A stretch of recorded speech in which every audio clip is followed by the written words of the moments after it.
Hello everyone, welcome to my channel. I hope everyone is having a wonderful day. Before starting the video, please go ahead and hit the subscribe button and give this video a like up. Victor's suspicions are confirmed, and Lily's floored.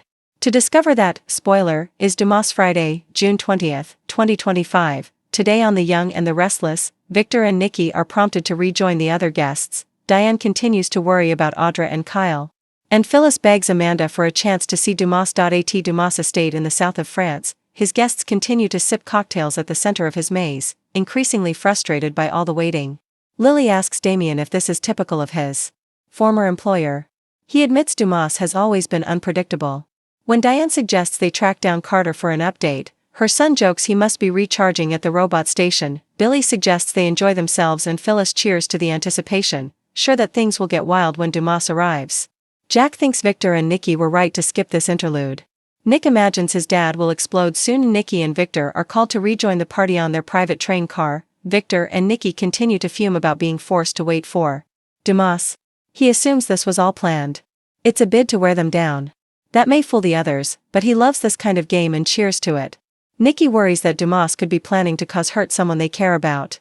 He's sure Dumas is stuffing them all with food and booze so they won't see what's coming. But if Dumas wants to take him on, that guy doesn't know what he's in for. They're discussing food when Carter arrives and informs them that Dumas has landed in Nice and will be there shortly. He offers to escort them to the meeting locale. It's about damn time. Victor complains. Outside of the maze, Amanda meets with Dumas. He assumes Victor is digging in his heels, but it's time for him to join the others or they may kill each other. He's been waiting for this and won't back down now. It's what he wants. Amanda asks if he's ready or needs more time. He doesn't. The guests continue waiting. Billy and Sally watch as their fellow guests get more restless. She wonders if the bottomless drinks will add to the risk. At least there aren't likely to be explosions like at a Newman party. He jokes they should dine and dash after dinner. Anything sounds good to Spectra as long as she doesn't have to make small talk with Phyllis. Phyllis swans over to the Abbotts and tells them about the vibe. They have heard she plans to set up some kind of a partnership with their host. She says it's in the beginning stages and speculates about whether Dumas plans to make allies with half of them to wipe the other half out. Diane says it sounds like he's looking for a henchwoman. Good idea, gushes Phyllis. Slinking off, Audra asks the Winters if any of them have a satellite phone. She doesn't like being separated from Nate and Amy and hopes this is worth it. Lily spots Amanda arriving and tells Damien who she is. Audra comments that it must be awkward to be around an ex who knows all your weaknesses. Amanda thanks all the guests for coming and Jack asks when they can thank their eccentric host. Amanda explains that Dumas is excited to see them all very soon.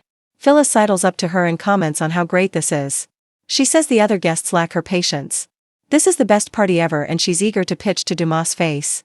Amanda assures her that he's already there. Lily is taken to a private meeting with Dumas. Amanda approaches Lily and asks her to speak in private. Reluctantly, Lily leaves with her and Phyllis follows from a distance. Once Lily and Amanda have made it some way into the maze, Lily begins to worry.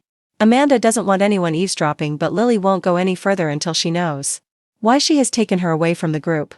Sitting down, she refuses to take another step until she gets honest answers. The lawyer grudgingly explains that Dumas wants to speak to her privately before he sees the others. She won't say why, which irks Lily. Something is not right. Amanda promises all her questions will be answered if she goes on.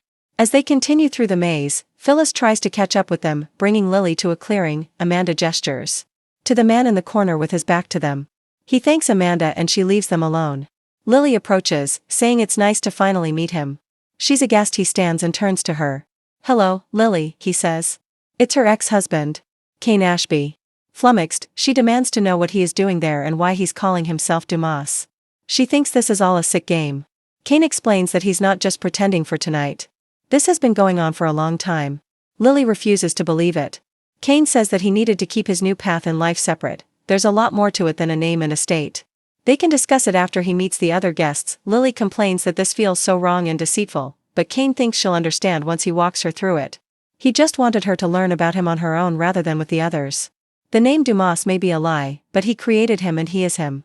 Lily can't understand how he's been lying to her for years. Do the kids know? He says he wouldn't have asked the kids to keep anything from her. She remembers he lied when he first came to Genoa City. How did he end up a billionaire in 6 years? He gives his word that he did nothing illegal and will explain all of it later. Right now, he needs to tell the others. Throwing up her hands, Lily runs into the maze. Back in the maze, Phyllis bumps into Amanda, who stops her from going further. She forbids her from interrupting Lily and Dumas. Phyllis demands to know why Lily got in first. The lawyer explains it's personal. Phyllis worries that she will get lost in the mix once all the other vultures swoop in. Her friend urges her not to push her or her boss. The redhead asks for the chance to see him from a distance. Amanda warns that if she did, she could lose the chance of getting anything from this trip. The guests speculate on what Dumas wants with Lily back at the center of the maze. Damien and Devon wonder why Lily was taken aside. Damien doubts he's out to cause conflict, but he could be working some other angle. Victor and Nikki arrive and explain that Carter has informed them Dumas will be there shortly. Nick says he's out of there if Dumas doesn't show his face by morning. Victor joins Devon and Damien. Devon explains that Abby is at home because their son is ill. Once Victor is introduced to Damien, he asks about his former boss. This is the first time Damien has heard of Dumas holding an event. They only hope he shows up. Devon explains that Amanda took Lily away for some mysterious reason. Victor mulls that over to Kyle, makes his way over to Audra and says Dumas must have a private satellite system they can hack into. They can't have an online feud. If they aren't online. She says she's only there to make viral noise for Vibrante. She's already prepared her first post and all the hashtags. Kyle suggests they enjoy themselves, so she asks him to fill her glass. As they drink, she shows him her latest selfies and wonders what their host looks like. He jokes that Dumas could be 3 dogs in a trench coat. Jack and Diane watch their son with his ex. Diane admits that in her younger years, she would have already thrown a drink at that woman. She misses those years. Jack takes the drink from her hands and says the viral campaign isn't a bad idea. Diane isn't seeing any product sales and worries that their son and that woman could pull some stunt. It doesn't help that Victor is backing Audra, and Kyle wouldn't be the first to fall back on bad habits. I want our son away from her, she insists. At their table, Billy and Sally discuss how Dumas wanted to help him go after Chancellor. She reminds him he agreed to drop that to focus on their company. Billy wants to be front row and center. If Dumas ends up going toe-to-toe with Victor at this boondoggle, Nikki approaches Nick at a table and says she's sure Sharon must be grateful he brought her along. She notes Sharon has attracted a lot of drama this year. Her son asks her to quit while she's ahead and notices Michael and Lauren seem to have turned down the invitation. That's a relief to his mom. Michael leaving Victor of his own volition isn't something Victor can easily forgive. They are sure Victor is on edge and one wrong move could drive him over. Nikki assumes Victor has some ace up his sleeve. When she joins her husband at a table, he explains that Dumas is meeting with Lily. Nikki finds that odd, but he sits back and explains this only confirms that he was right about what his suspicions surrounding Dumas' real identity. Nearby, Devon and Damien talk to Sharon and Nick. Damien is happy to meet the owner of Crimson Lights, his favorite coffee spot. They joke about how you are always destined to run into people you want to see and don't want to see there. Sharon explains she and Nick ran it together while they were married, but they haven't been married lately. They are just traveling together as friends. Phyllis and Amanda stride in and the redhead starts aggressively mixing a drink. Buckle up, Buttercup, she says, raising her glass to Billy. Devon approaches and asks where his sister is. Phyllis blurts out that she's meeting with Dumas privately. He continues demanding answers from Amanda, but she won't tell him anything and walks away. Damien hurries over to him and Devon complains things are not okay. Meanwhile, Nikki starts quizzing Amanda about her employer. As she calls for help, Devon and Damien rush in.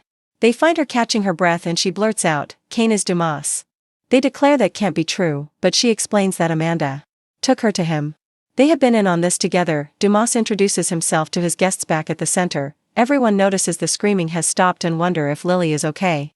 Sally points out that Phyllis claimed Lily was meeting with Dumas. Nikki finds that unlikely, but Amanda confirms it is true and there is nothing to fear. Jack has had enough for the night and so has Nick.